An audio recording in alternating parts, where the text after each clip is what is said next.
ಈಗಾಗಲೇ ಉತ್ತರ ಕರ್ನಾಟಕದ ಹೆಬ್ಬಾಗಿಲು ರಾಣೆಬೆನ್ನೂರು ಕ್ಷೇತ್ರದಲ್ಲಿ LPG ಗ್ಯಾಸ್ 3 ಅದಾವು. ಅದರಲ್ಲಿ ಒಂದು ಬಂದಾಗಿದೆ, 2 ಚಾಲ್ತಿಯಲ್ಲಿವೆ.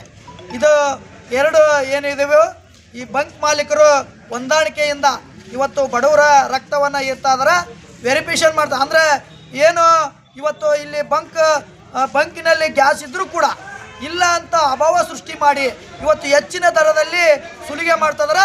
ಇದ್ರ ಬಗ್ಗೆ ಹಿಂದೆ ಹೋರಾಟಗಳನ್ನು ಮಾಡಿದ್ರು, ಅದು ಸಂಬಂಧಪಟ್ಟ ಅಧಿಕಾರಿಗಳ ಗಮನಕ್ಕೆ ತಂದರೆ ಯಾವುದೇ ಪ್ರಯೋಜನ ಆಗಿಲ್ಲ. ಈಗಾಗಲೇ ಇವತ್ತು ತತ್ಕ್ಷಣವೇ ಅವರ ಮೇಲೆ ಕಾನೂನು ರೀತಿ ಕೇಸ್ ಆಗಬೇಕು. ಮತ್ತು ಇವತ್ತು ಸರ್ಕಾರ ಹೇಳ್ತಾ ಇದೆ, ಯಾರಾದರೂ ₹1 ಹೆಚ್ಚಿಗೆ ಮಾಡಿದರೆ ಅವ್ರ ಮೇಲೆ ಕಾನೂನು ರೀತಿ ಕೇಸ್ ಮಾಡಿರಿ ಅಂತ ಹೇಳಿ.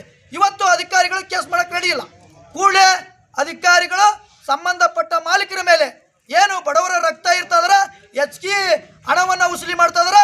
ಮತ್ತು ಇವತ್ತು ಆಟೋ ಮತ್ತು ಮಾಲೀಕರ ಸಂಘದಿಂದ ಇವತ್ತು ದೊಡ್ಡ ಮಟ್ಟದ ಪ್ರತಿಭಟನೆ ಮಾಡ್ತಾ ಇದ್ದೀವಿ.